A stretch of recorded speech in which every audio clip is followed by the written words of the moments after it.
Ao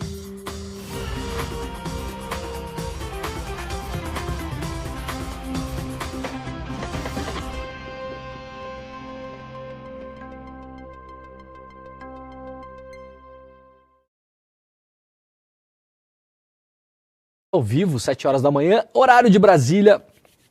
Ô, rapaziada da técnica, eu tô ouvindo vocês aí aqui no meu ponto, então se vocês puderem... Isso, agora fica muito melhor.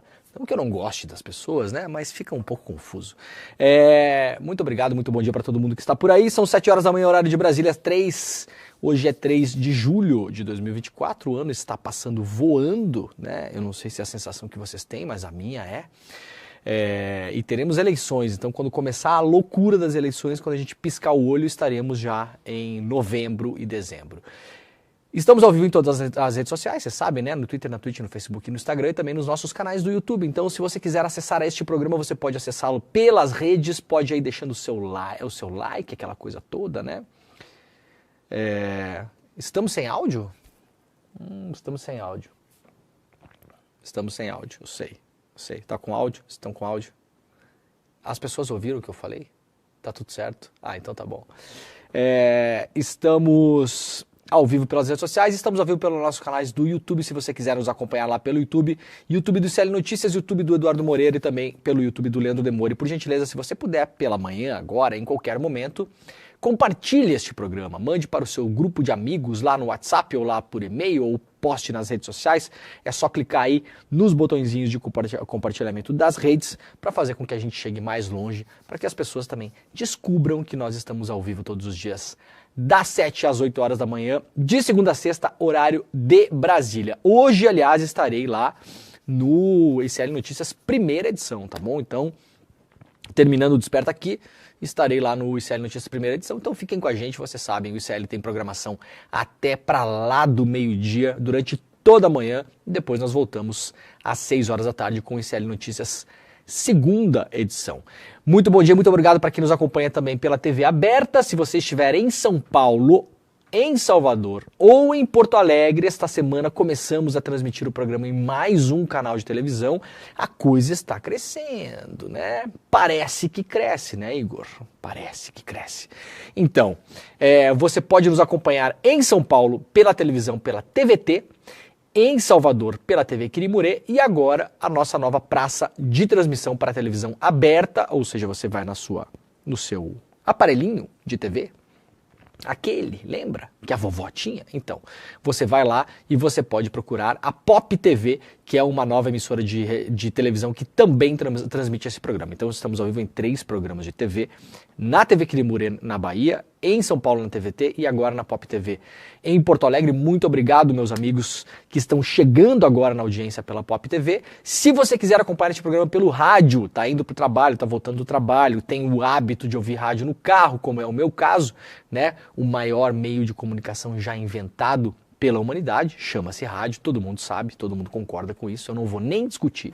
Então vocês podem, por gentileza, acessar a Rádio Brasil Atual ou a Rádio Heliópolis. Estamos ao vivo também em 2 emissoras de rádio, o que muito me orgulha. Muito bom dia para quem nos acompanha pelo bom e velho radinho. E claro, bom dia, boa tarde, boa noite, boa madrugada para quem está aí nos vários recantos deste mundão de meu Deus. Muita gente acompanha o programa de outros países, né?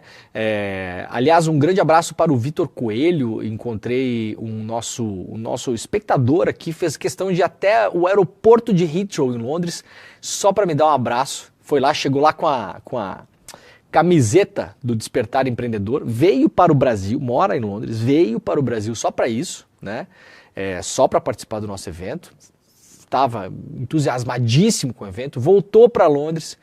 E aí, na semana passada, ficou sabendo que eu estava lá, porque a gente fez, claro, aquelas passagens ao vivo na frente da Embaixada do Equador, por conta da soltura do Julian Assange, e aí fez questão de ir até o aeroporto, que é longe pra caramba, aliás, de Londres, para me dar um abraço e mandar, assim, estender o abraço para todo mundo aqui do ICL. Então, um abraço para todo mundo, né? Vamos estender os abraços, vamos dar abraços grátis aqui para estender para todo mundo que mora em vários países que acompanha o ICL. Sempre que eu viajo tem muita gente, né, que vem comentar, que mora na Noruega, em Londres, no Japão, na Argentina, no Chile, na Bolívia, nos Estados Unidos, no México, tem gente de todos os lugares, na Austrália tem muita gente, né, muito brasileiro que acompanha também os nossos amados programas. Tá bom, gente? Vamos lá então? Então simbora. Vamos lá para o site do iclnoticias.com.br, o site de notícias do ICL. O STF marca para 5 de agosto conciliação sobre marco temporal. O ministro Gilmar Mendes marcou para o dia 5 de agosto o início dos trabalhos da Comissão de Conciliação, que vai tratar das ações que envolvem o marco temporal para a demarcação de terras indígenas. Em abril, o ministro negou o pedido para suspender a deliberação do Congresso, que validou o marco temporal e determinou que a questão deverá ser discutida previamente durante audiências de conciliação. As reuniões estão previstas para seguir até 18 de dezembro deste ano. Mendes também fixou a quantidade de representantes que o Congresso e entidades que atuam na proteção dos indígenas terão na comissão. A Articulação dos Povos Indígenas, a APIB, terá 6 representantes. A Câmara dos Deputados e o Senado terão 3 membros cada um. O governo federal terá 4 representantes que deverão ser indicados pela Advocacia Geral da União, pelo Ministério da Justiça e também pela FUNAI. Os estados terão 2 membros que serão indicados pelo Fórum de Governadores e pelo Colégio Nacional de Procuradores do Estado. Os municípios deverão indicar 1 membro a partir do consenso entre a Confederação Nacional dos Municípios e a Frente Nacional dos Prefeitos. Olha, tem um jeito mais fácil de resolver isso aqui, né? Senhor Gilmar Mendes, não tem marco temporal. Simples assim. Simples assim. O marco temporal, para quem não lembra, é tanta treta nesse Brasil de meu Deus que eu gosto de lembrar, né, das coisas, porque as pessoas não têm obrigação também, ninguém tem obrigação de ficar lembrando, né? As encrencas nas quais a gente se mete. O marco temporal é aquela historinha que diz o seguinte: você tem direito a uma terra, por exemplo, uma demarcação de terra indígena, tá? Você só tem o direito a pedir a demarcação daquela terra se você estava assentado nesta mesma terra até a promulgação da Constituição de 1988. Entendido? Então qual o grande problema dessa história? Várias populações, ao longo dos séculos, como bem sabemos da história do nosso Brasil, que não é a história paralela, que é a história real, essas populações elas foram removidas das suas terras, inclusive pelo aparato estatal, não só por bandeirantes, colonos, grileiros e bandidos em geral, né? Essas populações, elas foram movidas pelo aparato estatal, inclusive, pelas várias fundações que foram criadas, inclusive no pós-república. Então, é claro que muitas dessas populações não estavam na terra delas, porque de lá foram expulsas. Logo, o marco temporal não faz sentido. Eu queria que funcionasse um marco temporal também para grileiro de terra. Assim, ó, metade do Mato Grosso e do Mato Grosso do Sul ia ter que expulsar as pessoas da terra. Mas fácil que acontecer isso. Fácil. Eu nasci e me criei numa região de imigrantes, né? De imigrantes. A região onde eu nasci e me criei, ela é uma região de imigrantes que chegaram e de imigrantes que partiram. De imigrantes e de emigrantes. Os que partiram, boa parte dos que partiram, a partir dos anos 80, final dos anos 80 e todos os anos 90, foram para o Mato Grosso. Para o Mato Grosso do Sul, para a Rondônia, etc. Né? E muitos foram lá pegar umas terras, sacou? Foi lá pegar uma terrinha aqui, derrubar um pedaço de mato lá, não é mesmo? Comprar uma terra que tinha sido grilada acolá. Então, se o marco temporal valesse para produtor rural também, não sei se ia sobrar muita coisa em pé aí não, hein, gente? Tenho lá minhas dúvidas. Quem sabe nessa discussão alguém pode levantar essa questão? Não, vamos fazer valer então, a partir de 88. Mas aí vale para todo mundo, tá? A gente vai fazer uma revisão aí de todos os contratos de posse de terra de todo mundo aí no Brasil. Será que a gente tem milícia armada andando pelo Brasil em 3 minutos? Ai, ai. Colunista do Financial Times recomenda investir em mercados emergentes como o Brasil. O investidor e colunista do Financial Times, Ruchir Sharma, disse em entrevista à BBC News Brasil que retiraria meu dinheiro dos Estados Unidos e colocaria em mercados emergentes. Apesar do teor otimista da declaração, o investidor não acredita que o Brasil vive um bom momento neste exato momento. Sharma explica que atualmente existe um otimismo exagerado em relação à economia dos Estados Unidos e isso faz com que os preços dos papéis americanos fiquem encarecidos. Já os países emergentes, onde o Brasil se encontra, a situação é oposta. Eles estão subvalorizados além da conta. Esse cara aqui virou notícia, na verdade, só porque no passado ele detonou o Brasil, né? É um cara que detonava muito o Brasil. Entre 2010 e 2012 viajou por países emergentes para tentar descobrir onde haveria o próximo milagre econômico. Na época havia um grande otimismo em relação aos BRICS e a conclusão que Sharma teve foi de encontro ao da maioria. Ele concluiu em seu livro, né, publicado, Países Emergentes em Busca do Próximo Milagre Econômico, que o Brasil não resistiria ao fim do ciclo das commodities e eventualmente voltaria a ter um baixo crescimento. O investidor via nos Estados Unidos o próximo milagre econômico. Na verdade, nenhuma coisa nem outra aconteceu, né? Os Estados Unidos não viveu o próximo milagre econômico nenhum e o Brasil foi derrubado, na verdade, pelo golpe da tirada da Dilma e muito fortemente pelo avanço, inclusive dos Estados Unidos, usando a Lava Jato, né, para destruir o setor de petróleo e gás e construção pesada no Brasil. Isso causou um mal terrível para o país, né? Não dá para prever essas coisas, né? Não tem como. Herdeiro político de Mujica no candidato lidera as pesquisas no Uruguai, A Frente Ampla, a coalizão de esquerda que o ex-presidente Pepe Mujica definiu neste domingo o nome de Yamandu Orsi para disputar as eleições presidenciais que acontecem em outubro no país. O ex-prefeito de Canelones obteve 60% dos votos, de acordo com dados do Tribunal Eleitoral, com 90% dos circuitos já apurados, e superou as estimativas das pesquisas que lhe davam cerca de 55%. Superou também Caroline Cosse, a segunda colocada, com 37,5% dos votos. Apoiado por Mujica durante sua campanha pelas internas do partido, Orsi acompanhou o ex-presidente na coletiva de imprensa, em que este anunciou estar tratando de um tumor, né? O Mujica está doente, né? Está adoentado. Também definiram suas candidaturas neste domingo a direita com o Partido Nacional, do atual presidente Luiz Lacalle Pou, e a centro-direita com o Partido Colorado, com Álvaro Delgado e Andrés Ojeda, respectivamente. Portanto, é possível que a coalizão liderada pelo Mujica volte ao poder no Uruguai. A Assembleia aceita pedido de impeachment contra Antônio Denarium. O presidente da Assembleia Legislativa de Roraima, deputado Soldado Sampaio. Ai, que preguiça dessas coisas, né? Quando que a gente vai ter... O STF, né, faz tanta coisa aí, o STF, não dá pra vocês resolverem esse negócio aí? Não pode usar mais esse negócio, cara, no nome de político.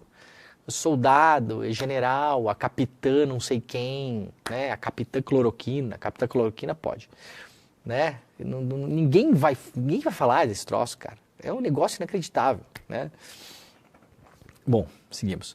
Deputado Soldado Sampaio anunciou na terça-feira que acatou o pedido de impeachment contra o governador Antônio Denarium, do Progressistas, por prática de crime de responsabilidade. O pedido apresenta uma série de acusações contra Antônio Denarium. Entre elas estão abuso de poder político e econômico, desvio de recurso público e nepotismo. O documento ainda acusa o governador de superfaturamento de contratos e gestão inadequada de programas sociais com recursos destinados à saúde e à infraestrutura. Não há dúvida de que as acusações formuladas pelos denunciantes são gravíssimas. Há, portanto, justa causa para o recebimento dessas denúncias e também há indícios de autoria, considerando a responsabilidade do governador apresentada nos autos, disse aí o deputado Sampaio.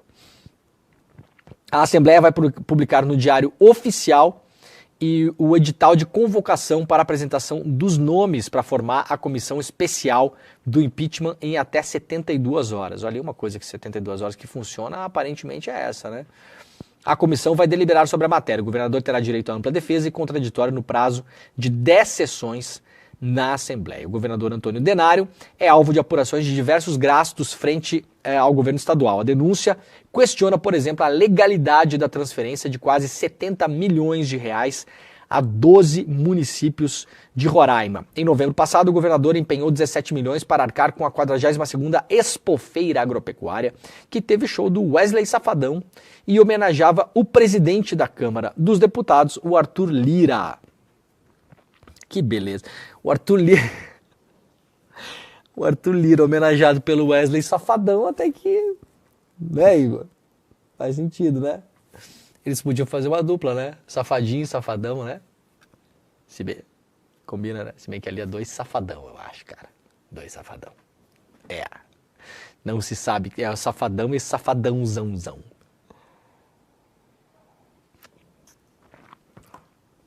Muito bem, seguiremos acompanhando aqui Denário, né? Que grande nome, né? Isso aqui é rinha de direita, né, gente? Isso aqui a gente faz igual o desenho do patinho aquele, a gente fica comendo sanduíche e falando briguem idiotas, né? Brasília pode perder título de Patrimônio da Humanidade da Unesco após novo plano urbanístico. Após a aprovação do Plano de Preservação do Conjunto Urbanístico de Brasília pela Câmara Legislativa do DF, a Unesco questiona sobre o título de Patrimônio Cultural da Humanidade. Informou que o Comitê do Patrimônio Mundial vai avaliar no ano que vem o estado de conservação da capital brasileira. É só o que me faltava, né, cara? Brasília é considerada Patrimônio Cultural da Humanidade pela ONU desde 1987. O plano de preservação, que é um projeto do governo do DF, aguarda a sanção do senhor Ibanez Rocha, que é o governador do estado. Para quem não conhece Brasília, ou nunca esteve lá, é muito comum você ver na cidade grupos de arquitetos, né, pesquisadores que tratam de urbanismo e tal, visitando a cidade, né? Então, eu não consigo acreditar que o Ibanez, na verdade, era para estar preso por causa do 8 de janeiro, né? Além de não estar, agora vai fazer ele e a Assembleia fazer a cidade perder o título de patrimônio, né? É um negócio inacreditável. De acordo com a Unesco, serão fornecidos comentários e recomendações para identificar soluções que preservem os valores da cidade. Está previsto o envio em 2024 ainda de um relatório atualizado sobre o estado de conservação de Brasília ao Centro do Patrimônio Mundial por Brasília para a Unesco. A informação foi revelada inicialmente pela jornalista Marcela Rodrigues do G1 e está hoje aqui replicado no iclnoticias.com.br. Rapidamente aqui, a matéria completa está no site do iclnoticias.com.br também, mas para quem quiser entender o que muda nas regras dos cursos à distância, os EADs, que ficaram muito populares, principalmente em relação durante a pandemia, tem uma matéria completa. O currículo tem que durar ao menos 4 anos e ter 3.200 horas de carga horária, sendo que 1.600 são presenciais. Então, não será mais permitido no Brasil cursos que sejam esses cursos, né, de 4 anos, a famosa faculdade, né? Isso não atinge vários outros cursos que você faça por aí. Por exemplo, não atinge aqui os cursos do ICL, né? Mas se você vai fazer uma faculdade, né, vai fazer a faculdade de jornalismo, Deus me livre. Não deixa nem seu filho nem sua filha fazer, demova eles dessa ideia imediatamente. Mas vai fazer uma faculdade, né? E aí fazia antes com o EAD, durante a pandemia expandiu muito, mas agora tem novas regras, então informe-se, inclusive para você estar atualizada e atualizado em relação ao lugar onde você estuda, onde os seus filhos estudam, porque pode dar problema lá no final, pode ficar sem diploma. O MEC pode não conceder eventualmente o diploma. Tá? Porque há um tempo de adaptação em relação a isso. Então a matéria completa está lá também no nosso site. Muito que bem. Milei transforma a agência de notícias Telam em estatal de publicidade. Em um decreto publicado nesta segunda-feira no Diário Oficial da Argentina pelo presidente Javier Milei, converte a agência de notícias pública Telam em uma agência de publicidade e propaganda estatal. Essa é uma agência super antiga da Argentina, né? É como se fosse a nossa agência Brasil aqui. E agora o Milei basicamente criada há 72 anos, né, com o propósito de difundir informação. A Telam contava contava, não tem mais, com 700 funcionários e era a única agência de notícias com correspondentes em todas as províncias argentinas, mais inclusive do que as empresas privadas, porque para a empresa privada, se não vale a pena financeiramente ter correspondente lá em, sei lá, Córdoba, daí não vai ter. Né? A empresa pública pode ter isso porque encara a comunicação pública como um serviço de primeira necessidade, o que é de fato. Né? É por isso que todos os países da Europa, por exemplo, têm comunicação pública. Todos eles, todos têm TV pública. A TV pública em geral é líder de audiência em vários dos países europeus, inclusive. Na Itália, por exemplo, o é. Né? Então é por isso, porque você não fica aos sabores do mercado e você pode fazer uma cobertura jornalística do país todo sem precisar que em cada praça você tenha lucro, né? Porque não precisa ter lucro, é um serviço de primeira necessidade para a população. E aí o Milei agora converteu em uma espécie de agência de publicidade do seu governo, né? Se foi a Telam, pelo menos até o próximo governo. Família de palestino extraditado pelo Brasil vai à justiça para que o governo reconheça erro. A família do palestino Muslim Abu Rajá, extraditado antes de passar pela imigração no aeroporto de Guarulhos, no último dia 24 de junho, vai recorrer à justiça para exigir que autoridades brasileiras reconheçam o erro que cometeram e garantam a ele o direito de vir ao país sem problemas quando quiser. Muslim saiu de Kuala Lumpur, na Malásia, com a mulher, um filho e a sogra para visitar o irmão, que mora no ABC Paulista. Na porta do avião, no desembarque, no dia 21, ele foi abordado por agentes da Polícia Federal para ser interrogado. Em uma decisão administrativa, a Polícia Federal impediu a entrada de Muslim no país. Ele foi acusado de defender e patrocinar o terrorismo. Muslim está na lista compilada pelo governo dos Estados Unidos, um apanhado de nomes suspeitos de terrorismo. São mais de 2 milhões de nomes na lista que alguns tribunais dos Estados Unidos não levam em consideração porque dizem ter sido elaboradas com base no preconceito contra muçulmanos. Ou seja, os Estados Unidos elaboraram uma lista dizendo essas pessoas são terroristas. 2 milhões de pessoas, tá, gente? É basicamente a população de Gaza, não é? Gaza não tem 2 milhões e meio de habitantes? Ou estou ficando maluco? Tem, né? Então apenas, né, uma lista rolê aleatório, que nem tribunais nos Estados Unidos levam em conta, porque obviamente essa lista deve ter muita porcaria aí que não faz nenhum sentido. Né? E aí por que o Brasil leva em conta essa lista? Por quê que a gente? Fomos nós que elaboramos essa lista? A gente tem controle sobre essa lista? A gente tem acesso aos motivos para que cada um dos nomes esteja nessa lista? Muito bem, a ver, né? Os advogados vão entrar com esse pedido judicial, então, para a gente tentar entender, né? Se há bons motivos para impedir que esse cidadão entre no Brasil, é uma coisa. Agora, se é uma lista feita por um país estrangeiro, que tem 2 milhões de nomes, não me parece que tenha uma acurácia muito grande nessa lista, né? E que nem tribunais dos Estados Unidos aceitam, alguns tribunais aceitam, outros não, então há que se colocar essa lista em dúvida, não?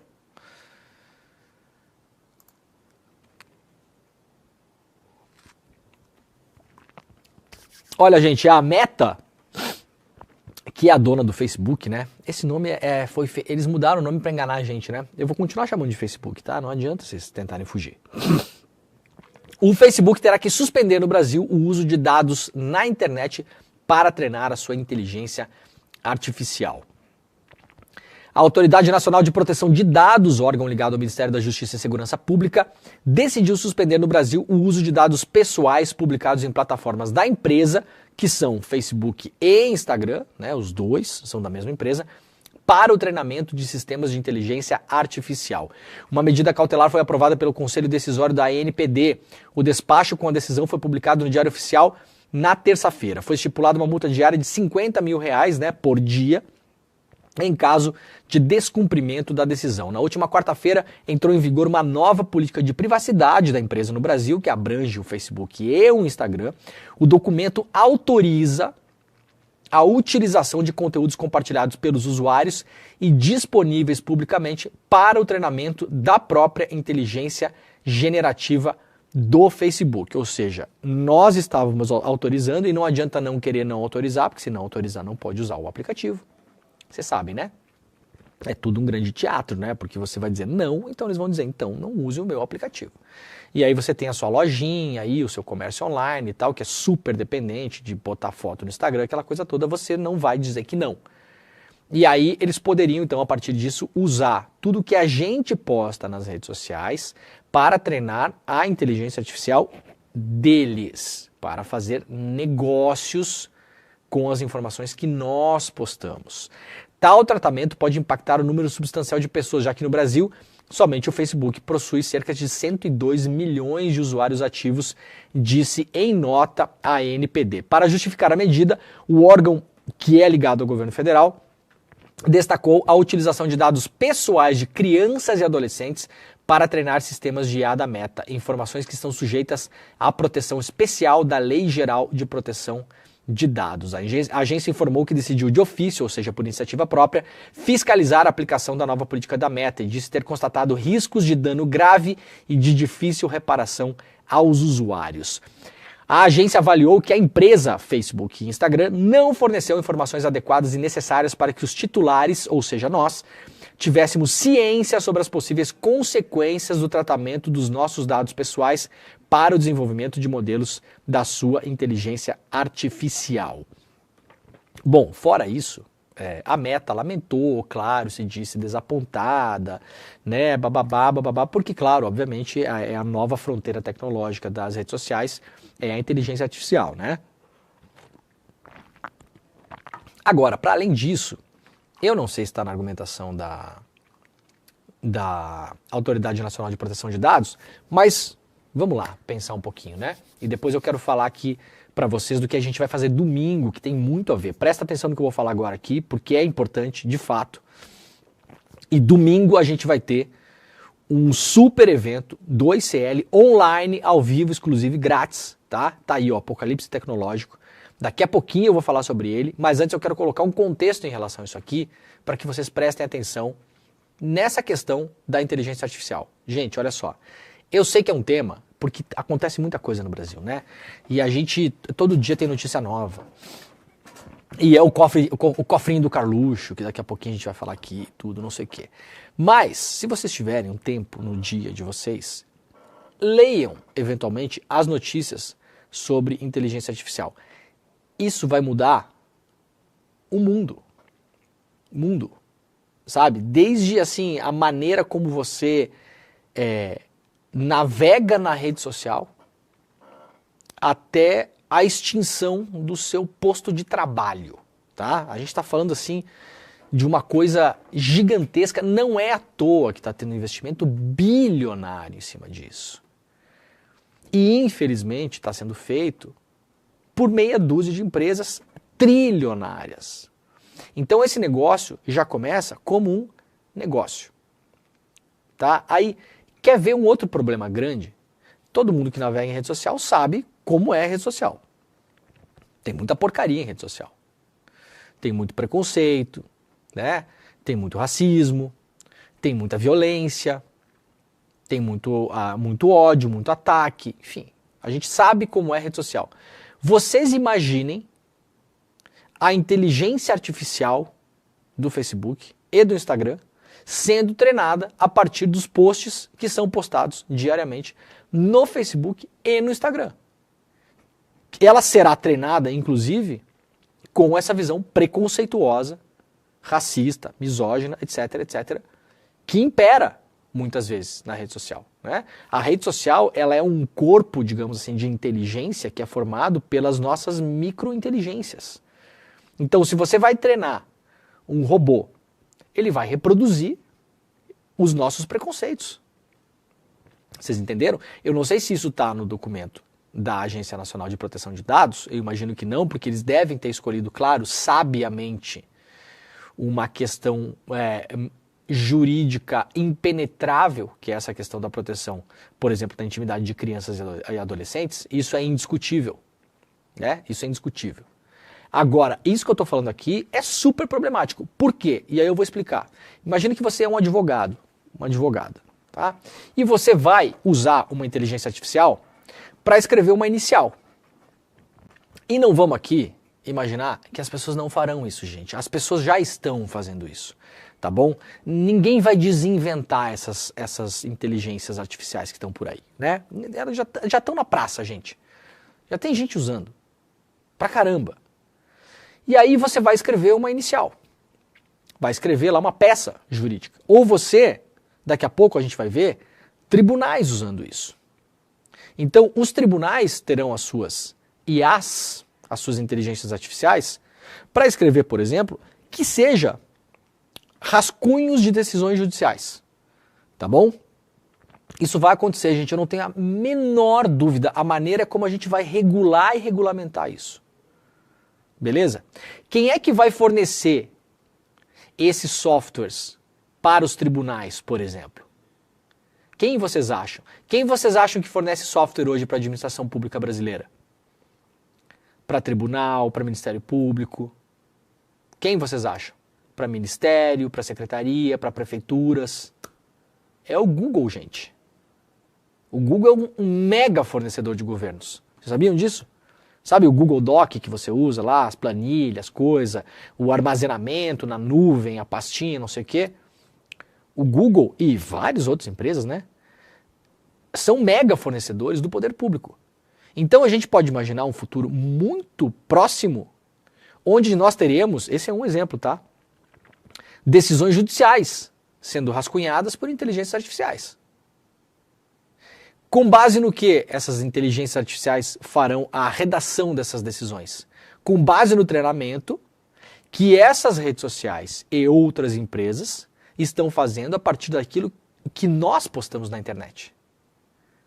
Então essas decisões elas seguirão o rumo nessa salada toda da sua desinteligência artificial, dos nossos preconceitos, das nossas visões de mundo, dos nossos vieses, da ideia de manter o status quo, da visão dos poderosos, entendeu? Então o motorista de Uber é um empreendedor, não existe racismo no Brasil, né?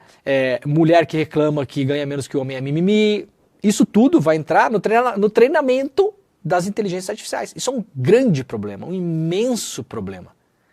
Porque, para além de tudo, no futuro, quando a gente tiver acesso a uma decisão judicial que foi pré-concebida por uma inteligência artificial, teremos ainda que debater e lutar contra o argumento de que aquela decisão ela é ainda melhor do que quando ela era feita por juízes humanos, ou apenas por juízes humanos.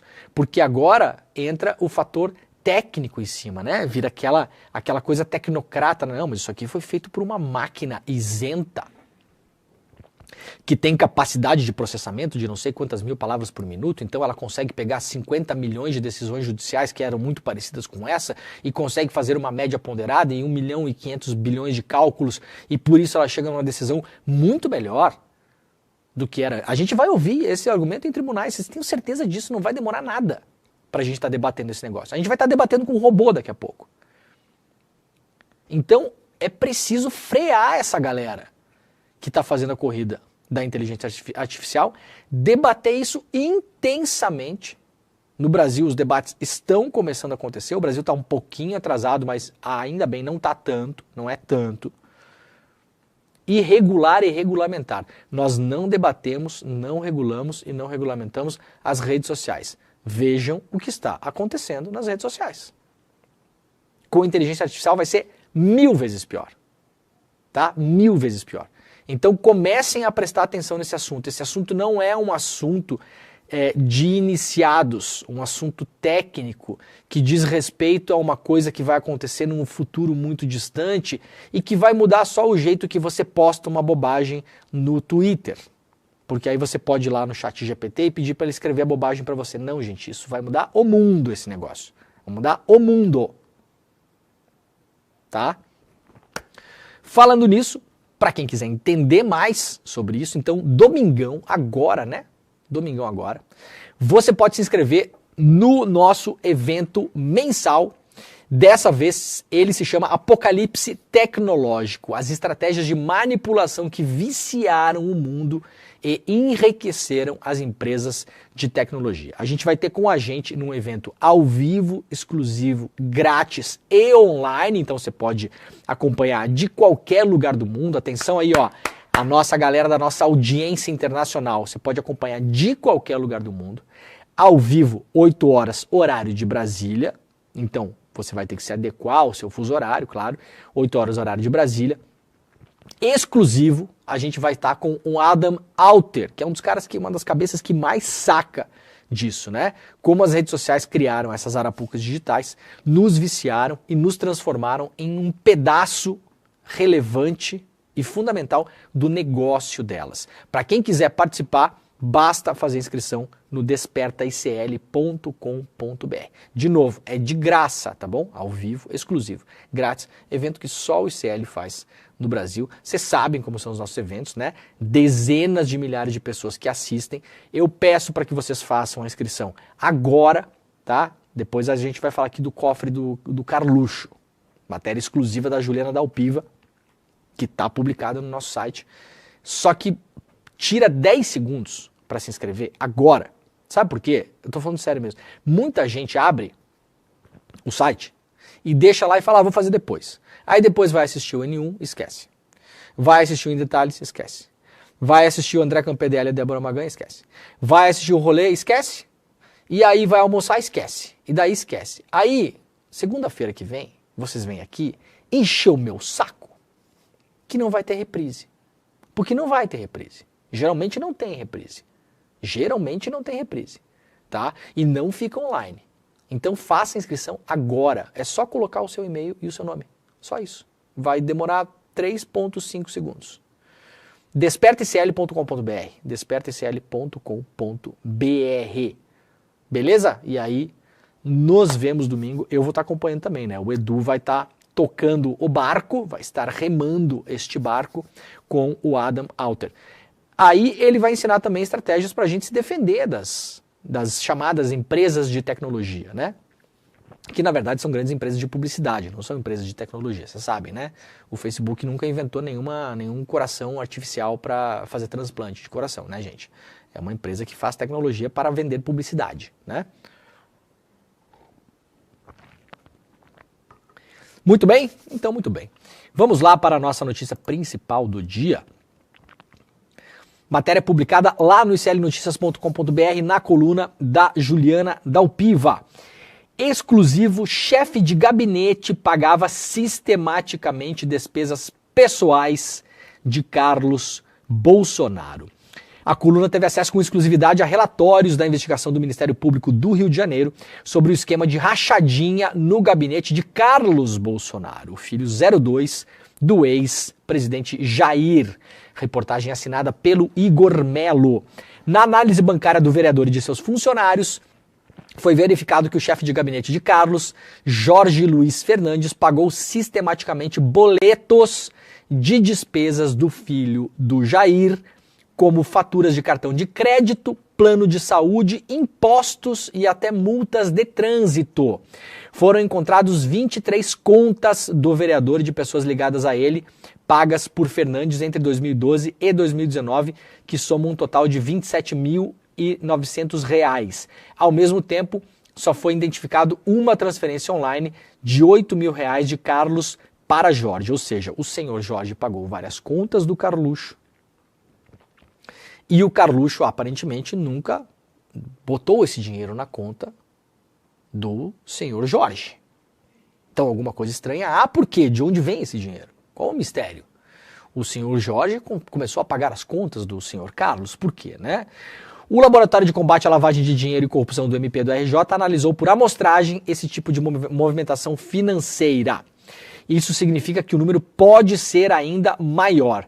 O chefe de gabinete é investigado por ser supostamente o operador de um esquema, claro, de rachadinha de Carlos Bolsonaro. De acordo com a quebra de sigilo, ele recebeu pouco mais de 2 milhões em sua conta e na conta de 6 outros nomeados por Carlos na Câmara. A prática costuma ser apontada como um indício de lavagem de dinheiro.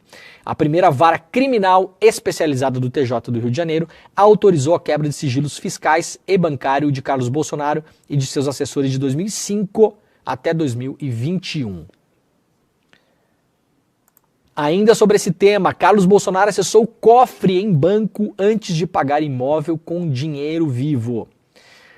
O vereador Carlos Bolsonaro acessou um cofre que ele possuía em uma agência do Banco do Brasil no centro do Rio de Janeiro, menos de 3 horas antes de efetuar um depósito com dinheiro vivo na boca do caixa para pagar um apartamento que ele adquiriu no bairro de Copacabana, na Zona Sul.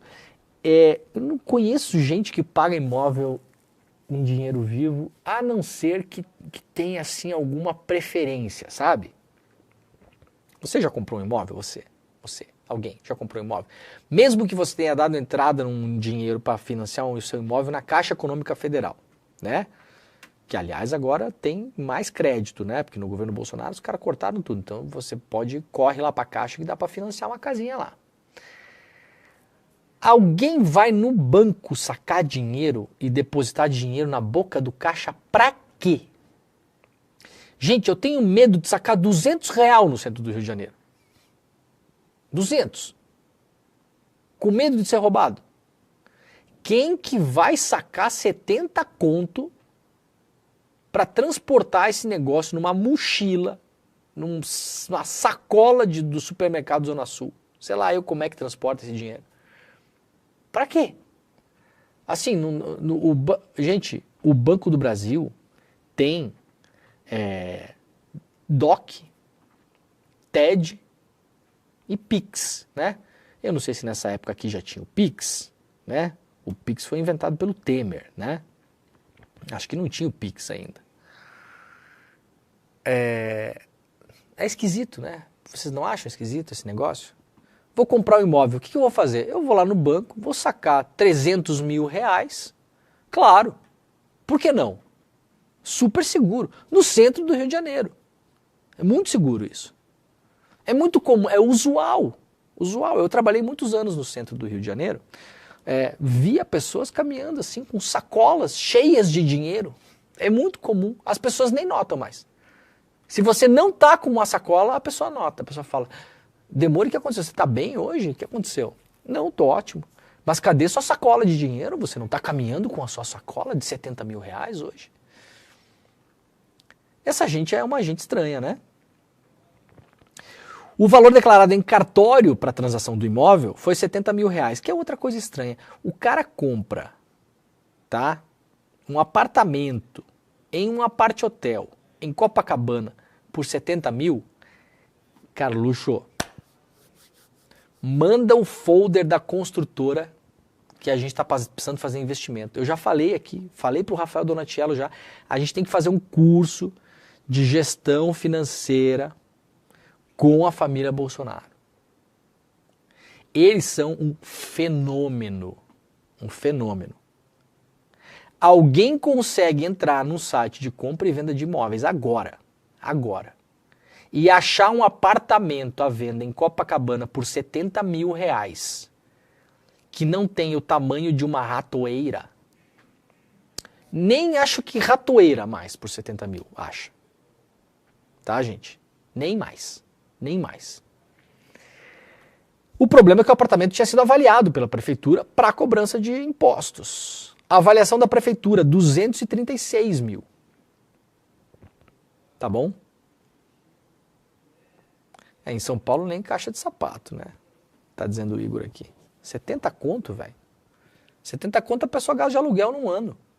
Não é? Se a pessoa mora num lugar que paga 4,5, 5 conto de aluguel, com condomínio, não sei o quê, paga 4 conto de aluguel mais condomínio, 5 conto de aluguel mais condomínio, e gás e despesa e tal, 70 mil você gasta no ano com aluguel. Só que a prefeitura avaliou o imóvel em 236.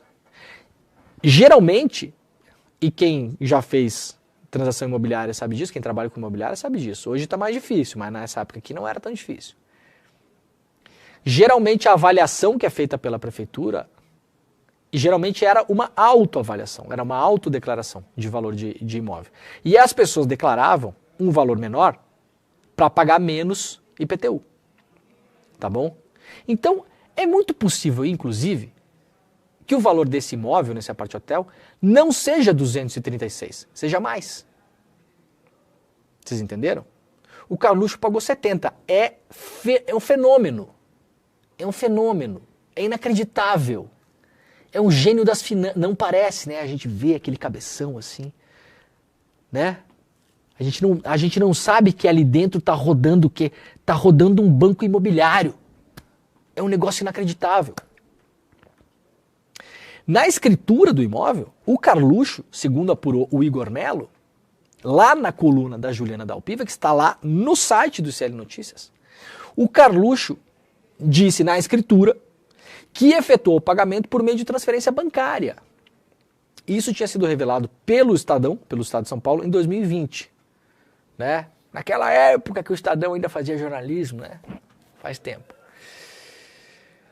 No entanto, ao analisar as contas bancárias do Carlos, o Ministério Público não identificou nenhuma transferência bancária para compra do tal do apartamento.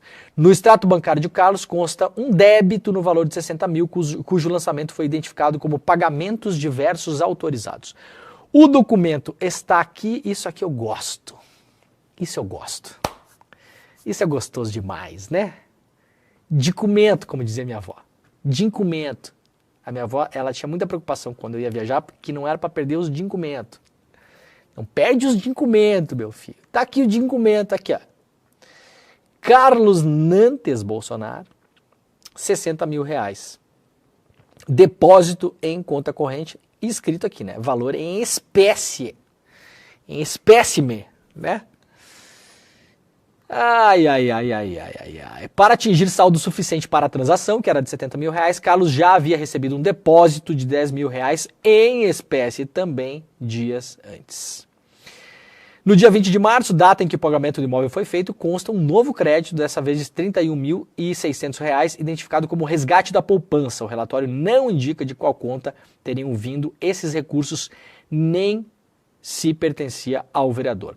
Após analisar as transações, os investigadores pediram mais informações ao Banco do Brasil e foram informados de que Carlos tinha feito um depósito em dinheiro vivo, na boca do caixa, para uma conta que consta em seu nome. Bom, a matéria completa está publicada no iclnoticias.com.br. Aqui está tudo a documentação, olha aqui, ó, que beleza, né? Isso aqui que gostamos. Tudo publicado. Carlos Bolsonaro mexia em cofre com frequência, disse o Ministério Público do Rio de Janeiro, né?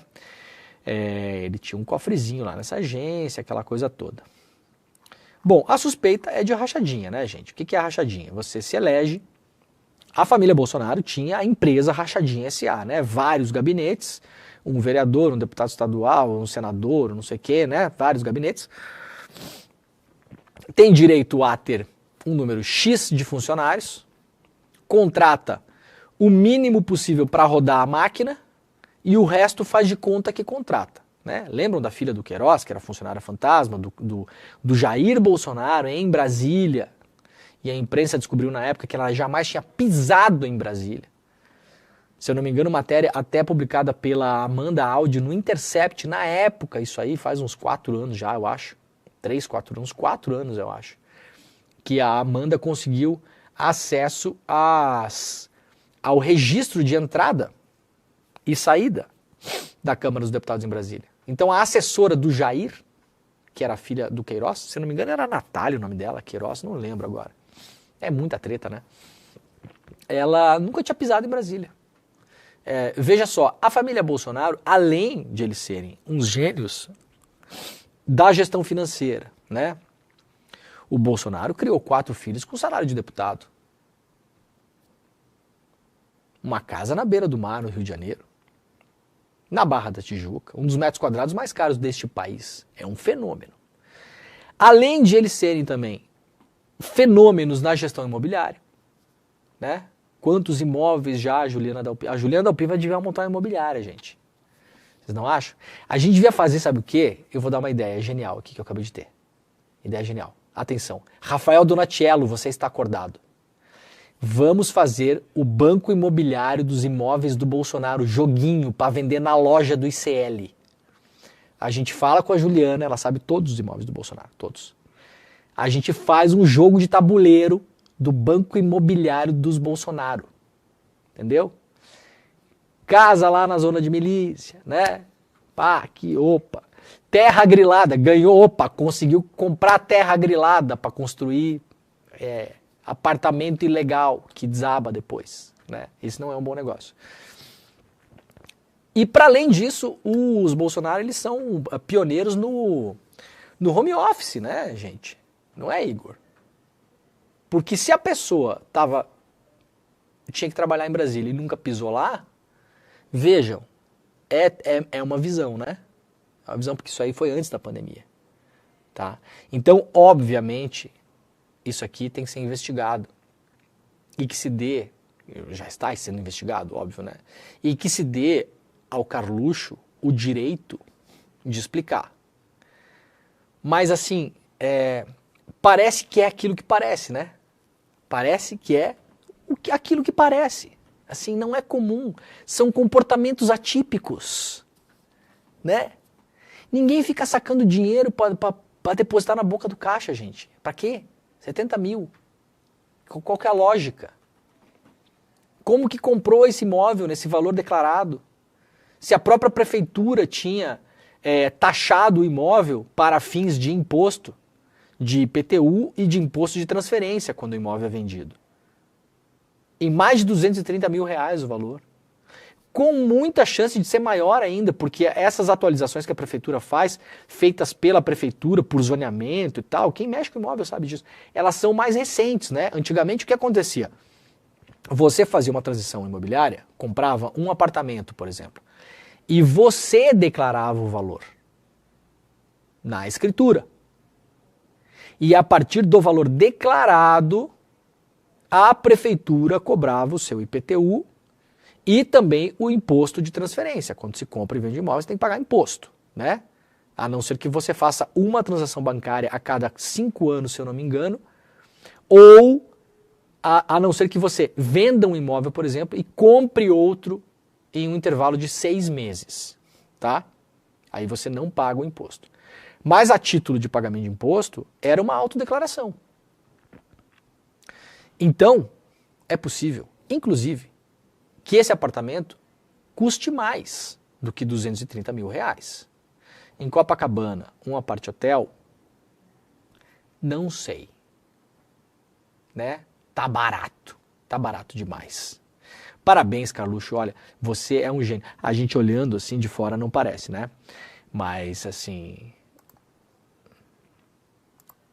Pô, cara, o jogo imobiliário tinha que dar, fazer um webinário para os membros, tem que fazer. Dona Cello, eu não espero nada menos de você, nada menos, do que o banco imobiliário da família Bolsonaro.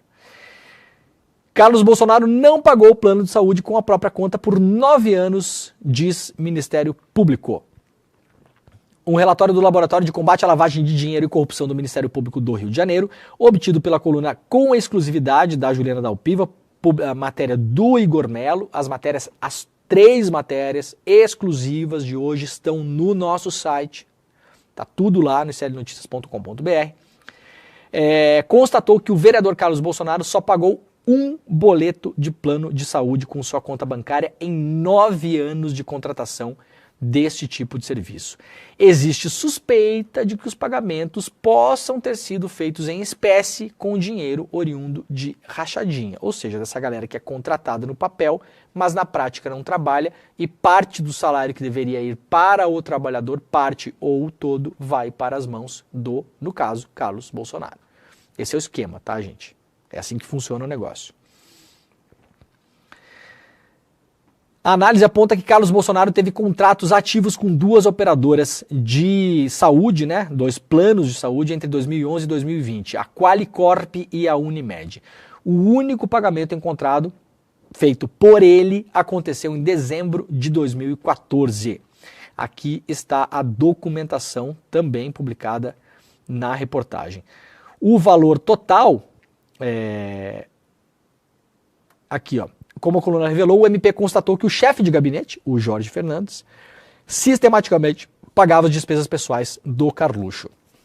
Em um trabalho de amostragem, o relatório encontrou 23 pagamentos entre 2012 e 2019. É mencionado ainda um pagamento para a Unimed, dessa vez feita pela esposa de Jorge Fernandes, Regina Célia Sobral Fernandes. Ela também era nomeada no gabinete de Carlos Bolsonaro e devolveu ao marido, apontado como operador dessa possível rachadinha do Carluxo, um total de R$832 mil. As matérias completas estão no site, fartamente documentadas. Acesse, compartilhe. Parabéns para o Igor Melo e para a Juliana Dalpiva, os autores dessas reportagens, e também para o nosso querido Chico Alves, editor do site, né? Trabalharam até muito tarde ontem nessas reportagens. Eu fiquei ali acompanhando até um certo momento, porque queria comentar aqui no programa, claro, e trazer as matérias. Essas matérias foram publicadas hoje pela manhã, às 5 horas da manhã. Então acesse iclnoticias.com.br. Beleza, pessoal? Olha só, para fechar o dia, para fechar o programa, o PT pediu que o Ministério Público apure se há conflito de interesse na privatização da Sabesp. A investigação seria para apurar a atuação da presidente do Conselho de Administração da Sabesp, Carla Bertocco, junto à Equatorial. Temos aqui um caso de porta giratória. A atual presidente do Conselho da Sabesp já trabalhou na empresa Equatorial. A empresa Equatorial agora vai comprar a Sabesp. Entenderam? Sai de um, vai para o outro. Sai da privada, vai dentro para a estrutura da pública. Entende como funciona a pública, tem acesso às contas, aos balanços, a tudo, pega informação privilegiada. É assim que funciona, não estou dizendo que funcionou assim no caso da Sabesp.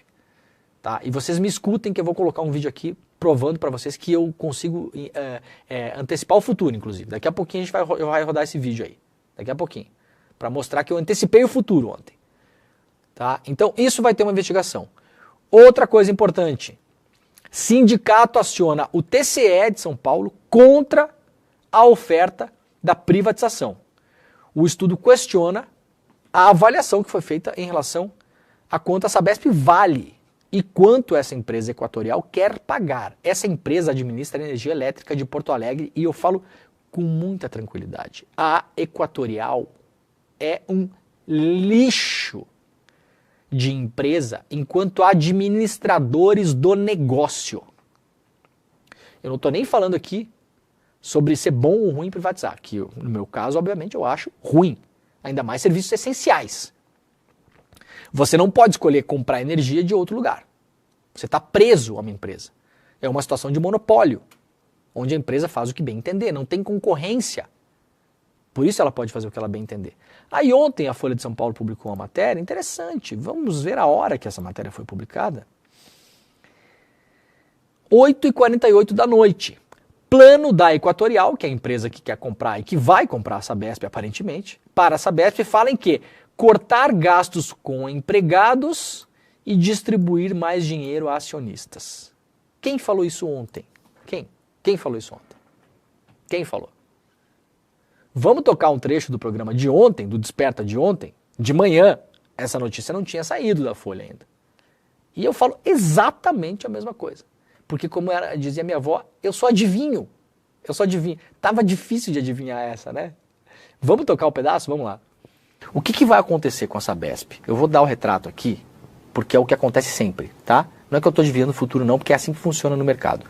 Os caras, eles entram na empresa pública, compram, assumem o controle da empresa pública. Primeira coisa que eles vão fazer, sabe o que é? Demitir por baixo uns 20, 25% das pessoas. Por que você faz isso? Porque demissão é o anabolizante do balanço da empresa. Demissão em massa, quando você faz, você melhora o balanço, mas muito, muito. Como a Sabesp é cotada em bolsa, quando você melhora o balanço, você melhora, em tese, mas em geral é assim que vai funcionar. Você melhora na análise chamada fundamentalista, né? Você vai melhorar o valor da ação. Você valoriza a empresa no mercado. O que acontece quando uma empresa demite 20% dos funcionários, 25%, 30% dos funcionários? Na empresa que você trabalha. Qualquer lugar que você trabalha. Trabalha e você tem 10 funcionários na empresa que você trabalha. O escritório de contabilidade. Se o dono decidir demitir 2, o que vai acontecer? Quem vai fazer o trabalho dos 2? Você, né? Você, a gente sabe como funciona. As pessoas que lá estão acumulam trabalho. É isso aí, né? O que acontece com o tempo? É isso. O vídeo é um pouquinho mais longo, tá lá na rede social, mas era só para mostrar, né? Para lembrar minha avó que eu sou adivinho mesmo. Sou adivinho. Olha que coisa difícil que era de adivinhar, né? E essa matéria publicada pela Folha ontem é em cima de um relatório da própria Equatorial, que é o plano dela para a Sabesp. Então, eu já antecipei de manhã para vocês aqui o que vai acontecer. Demissão. Vão aumentar o salário dos acionistas, dos executivos, que são as pessoas que vão lá ser colocadas para lá para ganhar altos salários. Vai reduzir o investimento na empresa. E quando acontecer em São Paulo, o que acontecer, assim, minimamente o que aconteceu em Porto Alegre, por exemplo, ou no Rio Grande do Sul, um alagamento, e depender de gente para tocar o sistema e reativar o sistema, São Paulo vai ficar por semanas sem água. Tá bom? Preparem-se. Tá bom? Muito bem. Está começando o ICL Notícias, primeira edição. Daqui a pouquinho eu estou por lá com os meus amados e queridos colegas. Muito obrigado pela companhia de todo mundo. Nós voltamos amanhã às 7 horas da manhã, ao vivo, horário de Brasília. Valeu e tchau.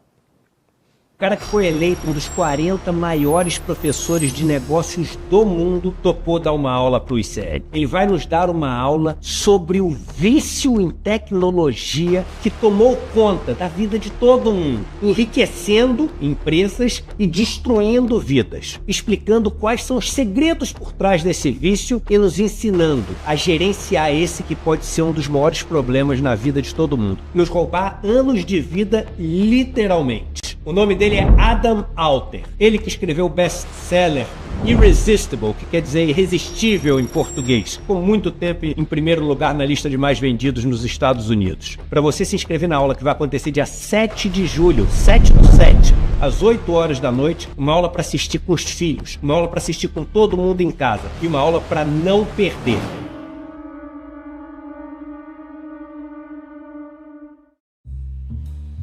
No Em Detalhes de hoje, eu converso com o doutor em Economia pela Universidade de Brasília, Davi Decache, sobre as oscilações da economia brasileira.